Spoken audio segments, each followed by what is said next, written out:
Si se nicher est la clé du succès, alors pourquoi ça semble si contre-intuitif? C'est pourtant le conseil que tout le monde nous donne. Niche-toi. Pourtant, très peu de gens l'appliquent. Riches are in the niches, comme ils disent les ricains. Mais est-ce que c'est vraiment la clé du succès? Est-ce que c'est vraiment si logique et facile à faire que ça? Et surtout, est-ce que c'est le niveau ultime qu'on veut atteindre? C'est ce qu'on va voir dans cette vidéo. Bonjour à tous, je m'appelle Florent Turin et j'aide les développeurs à builder et commercialiser leurs produits et à scaler leurs revenus. Et aujourd'hui, dans cette vidéo, on va essayer de répondre à la question primordiale qui est: est-ce qu'il faut se nicher ou pas? Ça faisait longtemps que cette question me turlupinait et après des mois de recherche, j'ai 2-3 neurones qui se sont connectés entre eux et du coup, il faut que je vous en parle. Tout le monde dit qu'il faut se nicher, se positionner sur un problème spécifique pour une audience spécifique. Mais la réponse est bien plus subtile que ça. Dans l'imaginaire collectif, on conçoit la niche comme une sorte de territoire à conquérir sur le marché. Sauf que c'est pas une bonne métaphore. Une niche, c'est pas vraiment un stock, c'est plutôt un flux. Et comme tout flux, il fluctue sur le tutu. Le marché, la compétition, les consommateurs, leurs besoins et leurs attentes, tout ça évolue. Et par conséquence, ta niche aussi. Ta niche n'est donc pas statique, c'est un concept en évolution qui évolue aussi avec ton individualité et ta montée en compétences. La niche n'est pas une part de marché, c'est une échelle vers ton ascension. C'est ce qui te permet de passer de personne à quelqu'un, à the one, la bonne personne et qui tu veux vraiment être. Du coup, niche-toi est à la fois une très bonne réponse et une très mauvaise en fonction de qui tu t'adresses, car tout dépend d'où tu te trouves. Une fois que tu as compris ça, tu vas pouvoir mieux réfléchir à ta niche. Et pour t'aider à visualiser tout ça, laisse-moi te présenter l'échelle de la nichitude. Niveau 0, l'invisibilité. À ce niveau, tu ne sais pas à qui tu t'adresses. Tu t'adresses à tout le monde, donc personne t'écoute vraiment. Personne ne se sent concerné. T'es inaudible. Personne ne sait pourquoi il devrait te suivre ou t'écouter. Ton message est trop large, trop incohérent, trop inconsistant. T'es une menace pour personne et en compétition avec tout le monde. À ce niveau, t'es juste un chanteur bas de gamme dans une grande ville. Tu participes juste au brouhaha général. Mais après des mois de galère, tu te dis bon, ok, ça vaut peut-être le coup que j'essaie autre chose.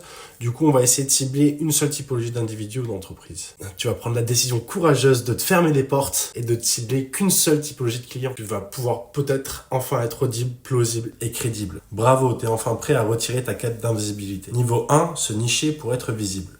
Bravo, t'es maintenant niveau 1, t'es prêt à te nicher, c'est super. Maintenant, les questions arrivent. À quel point je me niche? Sur quoi je me niche? Comment je vérifie ma niche? Si t'es à ce niveau-là, je t'ai fait un kit complet pour t'aider à trouver la niche parfaite. J'en reparle en fin de vidéo. Mais partons du principe que tu as une idée plus ou moins précise déjà. T'as choisi un domaine où tu peux devenir légitime et en accord avec tes compétences et expériences. Tu peux commencer à optimiser tes offres et tes process et focaliser tes actions marketing. Pour ça, il y a plein d'avantages. T'es plus facile à trouver pour les gens qui cherchent précisément cette expertise. T'apparais comme un spécialiste qui renforce la confiance de tes clients et chaque cas client est une preuve sociale de fou et t'aide à conclure des ventes. Tu commences enfin à être un peu visible et le pari commence à porter ses fruits. C'est bon, ton business est lancé, la thune commence à venir, donc ça te motive. T'es focalisé sur faire des sous, c'est cool, et ton ambition grandit proportionnellement à ton compte en banque. À ce stade-là, c'est la croisée des chemins et il y a 3 scénarios possibles. 1, t'es heureux comme ça se passe bien, t'es tranquille, t'es content. 2, tu commences à te dénicher et à faire un peu de tout vu que t'es maintenant plus visible. T'as plus de gens qui te contactent, même des gens en dehors de ta cible. Du coup, tu vas essayer de les satisfaire et c'est ce qui va te faire stagner autour du niveau 1. Ou 3, t'en veux plus, mais tu te sens enfermé dans cette niche, t'as peur de stagner et tu ne te sens pas encore intouchable, alors tu vas grinder. Pour beaucoup, à cette étape, c'est l'hécatombe, mais une minorité trouve un chemin plus glorieux. Non pas sortir de sa niche, mais l'absorber. C'est là où on arrive au niveau 100. Deviens ta propre niche. C'est bon, t'es niveau 100. Tu peux enfin nier argent et sens et construire un business qui te ressemble. C'est le moment où tu transcendes le simple concept de niche et où tu fais de ta personnalité, de tes talents multiples et de ta vision un écosystème à part entière. Plutôt que de risquer de dépendre de ta niche, tu deviens ta propre niche. Au travers ton histoire, ta singularité et tes valeurs, ton business devient une extension de qui tu es. Tu peux aborder de nouveaux sujets, te réinventer, élargir tes offres, parce que ta crédibilité repose sur la personne que tu es plus que ce que tu fais. Tu n'as donc plus de limites créatives tant que tu restes cohérent avec qui tu es et qui tu es évolue en permanence. Donc concrètement, t'as plus de limites. Tant que tu restes authentique, c'est le seul critère. C'est un peu le sommet de la pyramide de Maslow et le seul vrai moyen d'aligner bonheur, business et sens et de devenir vraiment indisruptible. Pourquoi c'est le niveau ultime? Parce que personne ne peut reproduire ta personnalité, ton expérience et ton mindset. T'as plus de contraintes de niche, de mode ou de tendance et surtout tu crées un lien fort avec ton audience basé sur la confiance et la reconnaissance de ton univers. Des exemples, il en existe plein sur plein d'industries. Elon Musk ou Trump, Oussama ou Yomi, The Rock ou Schwarzy, Cyprien ou Squeezie, Hanouna ou Nagui, Friedman ou Joe Rogan. En général, il y a 2 sous-jacents pour devenir sa propre niche. 1, il te faut une marque personnelle forte. Ton nom est associé à des valeurs et des émotions. Et comme un label, les gens viennent surtout pour qui tu es. Et 2, un écosystème unique.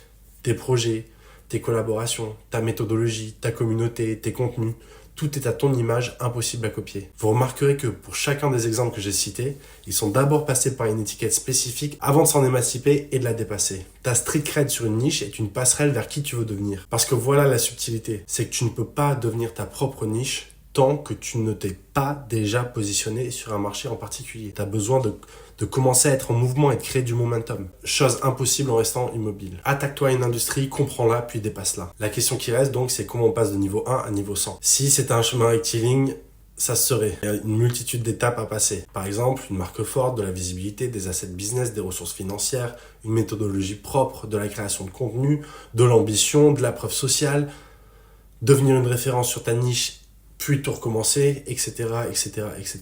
C'est loin d'être un long fleuve tranquille, mais le seul moyen d'y arriver, c'est déjà de passer l'étape 1, à savoir se nicher pour exister. Pour soit rester dans ta niche et bien y vivre, ou pouvoir passer niveau 100 si l'envie t'anime. C'est pour ça que j'ai créé un kit complet sur comment bien se nicher. Dedans, tu trouveras 3 modules de formation, des questions, des templates, des prompts pour t'aider à faire tout ce travail. Bref, tout ce qu'il te faut pour t'aider à trouver, tester et valider ta niche.